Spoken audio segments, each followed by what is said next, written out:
Diseñar huevos es en principio bastante más fácil que diseñar piezas de ajedrez.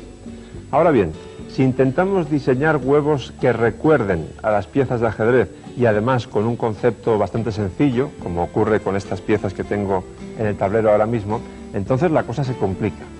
Y mucho más difícil todavía es producir con las piezas de ajedrez una obra de arte que parezca muy sencilla.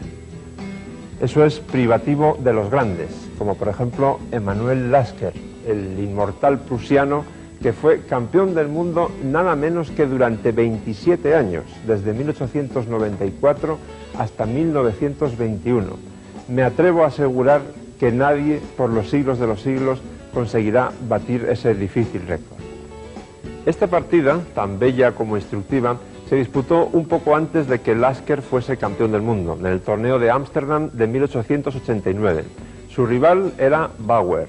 Lasker tenía las piezas blancas y optó por la apertura Bird, que es F4, que debe su nombre a un famoso jugador de la misma época, se escribe bird como pájaro en inglés, y tiene como principal virtud hoy en día que saca al adversario de los caminos trillados. Es una apertura bastante rara. Ahora bien, en aquel momento era un símbolo de lo que se llamó escuela hipermoderna, que como ya hemos comentado alguna vez, consiste principalmente en dominar el centro o presionarlo desde lejos con las piezas antes de ocuparlo con los peones, como ocurría con la escuela clásica. El caso es que Bauer a F4 contestó D5 y ahora ya las blancas tienen un plan muy claro, que consiste en el dominio de la casilla E5. Esa va a ser la casilla clave de la partida, o al menos de su primera fase. La partida siguió con E3, desarrollo normal de las piezas, caballo F6, B3, vean ustedes cómo hay un punto de coincidencia, el alfil va a ocupar la casilla B2 para dominar ese punto crucial que está en E5, E6, alfil B2, alfil E7, y ahora una jugada muy extraña, alfil D3. Con los años, este tipo de jugadas que consisten en poner el alfil por delante de la cadena de peones se han visto con más frecuencia, pero en general son poco recomendables para ustedes, salvo que conozcan muy bien los entresijos, la esencia de la posición que estén jugando, porque como se puede ver, este alfil está estorbando el desarrollo de las piezas blancas, estorba al peón de D2 y por lo tanto también en consecuencia las otras piezas. Además, en este caso concreto, alfil D3 es una jugada inconsecuente, porque si de lo que se trata es de controlar al máximo el punto E5, lo suyo hubiera sido mantener el alfil en la casilla F1 hasta que las negras jueguen, por ejemplo, C5, y solo entonces llevar el alfil a B5 para cambiarlo por alguna pieza negra, preferentemente por el caballo, desde D7 o C6, que controlaría E5, es decir, quitando a las negras las piezas que controlen esa casilla crucial de E5. Pero bueno, Lasker en aquel momento sabía bastante menos de todo esto de lo que sabemos hoy en día, un siglo después, y por lo tanto prefirió jugar alfil D3. Y la partida continuó con B6, caballo F3, alfil B7, caballo C3, y Bauer jugó aquí caballo BD7, que a mí no me termina de gustar. Quiero decir, tampoco es lógica con la filosofía de la que estamos comentando. Yo hubiera jugado en Roque con el plan de seguir C5 y después desarrollar el caballo de dama a C6 y el otro a D7, de forma que el control sobre E5 hubiera sido casi total. Se hubiera evitado posiblemente que las blancas construyan la victoria que vamos a ver a continuación sobre el control de esa casilla. Pero bueno, eso no ocurrió, porque Bauer prefirió jugar caballo B D7. Lasker se enrocó y las negras hicieron lo propio.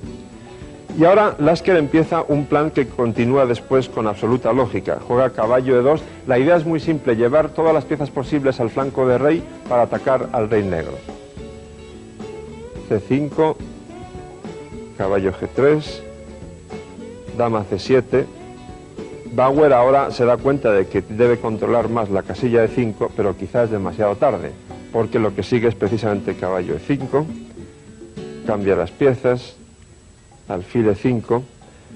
Fíjense en una cosa muy curiosa, lo que consigue ahora Bauer es un cierto contrajuego en la gran diagonal blanca sobre el punto G2. Lo que pasa es que eso es muy fácil de defender, como demuestra Lasker al jugar dama E2, que además domina esta otra diagonal que va de F1 a A6, en un momento dado puede amenazar alfil B5, por lo tanto las negras contestan A6.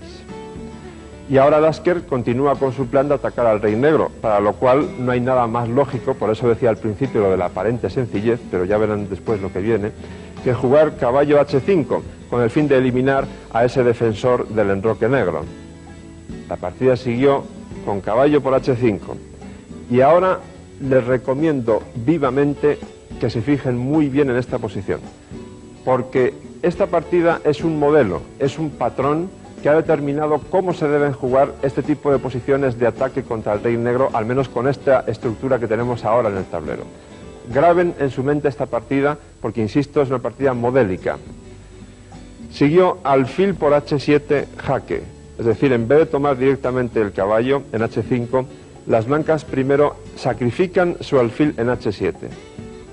Rey por H7 y dama por H5 jaque. Evidentemente no hay mucha elección, hay que jugar rey G8. ¿Qué jugarían ustedes ahora en esta posición? Aquí está la clave de toda la idea. Se sacrifica el otro alfil, alfil por G7. Insisto, recuerden esta partida, porque es probable que en alguna de las suyas se repita algún tipo de posición similar. Aquí Bauer podría haber optado por no tomar el alfil y jugar, por ejemplo, F6, pero en ese caso las blancas lógicamente seguirían atacando, concretamente con la idea torre F3, y el rey negro realmente está en una situación muy delicada. Así que ya puestos, Bauer optó por tomar también el otro alfil. Lo que hay que hacer ahora es arrinconar primero al rey negro en la banda, es decir, dama G4 jaque. Siguió rey H7 y ahora incorporamos la otra pieza al ataque, torre F3. Fíjense que el ataque en realidad está basado en una lógica total. Lo que hemos hecho es entregar los dos alfiles por los dos peones que protegían al rey negro en el enroque, y así hemos desnudado, digamos, esas dos columnas para atacar al rey negro. Eso es fácil de decir ahora por mí, pero imagínense que concebir esa combinación hace más de un siglo no era tan sencillo. El caso es que después de torre F3, las negras jugaron E5 sencillamente porque no hay otra jugada. La única defensa consiste en sacrificar la dama, llevándola a H6 después de torre H3 jaque, dama H6, tapándose de ese jaque y sacrificando la dama. Después de torre por H6 y rey por H6, aquí también hay que hacer una pequeña consideración. Si no fuera porque las piezas negras son un desastre, están muy mal coordinadas y su rey está a la intemperie, en realidad el desequilibrio que hay en el tablero podría ser incluso hasta favorable para las negras. Es decir, una torre y dos alfiles muchas veces valen más que una dama, pero en esta posición en concreto lo que ocurre es todo lo contrario. Sobre todo porque ahora las blancas tienen una jugada que es dama D7 que ataca los dos alfiles a la vez y gana uno de ellos. La partida continuó con alfil F6, dama por B7, las negras intentan proteger el punto F7 con rey G7 para poder movilizar esa torre, torre F1, lógicamente hay que añadir la única pieza que faltaba al ataque, torre A B8, atacando la dama, dama D7, torre F D8, y en realidad ahora es repetir la historia para rematar esta victoria tan merecida. Se trae la dama y la torre a atacar al rey de nuevo por esas dos columnas que les he mencionado antes. Dama G4 jaque, rey F8, F por E5.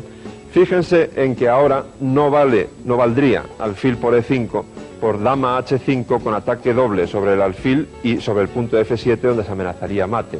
Por lo tanto, las negras deben retirar el alfil a G7 y sigue E6 amenazando entrar en F7, torre B7 y ahora dama G6 aprovechando la clavada, no hay más remedio que jugar F6 y ahora ya el detalle final, la guinda, torre por F6 jaque, alfil por F6, fíjense también en esta combinación porque es instructiva, dama por F6 jaque. El punto clave está en que la torre de B7 está indefensa y por lo tanto ahora después de rey E8, dama H8 jaque, no hay más remedio que jugar rey E7, dama G7 jaque el rey mueve y la torre de B7 cae y por lo tanto Bauer abandonó. Es absolutamente evidente en esta partida que Lasker tuvo lo que hay que tener para lanzarse al ataque.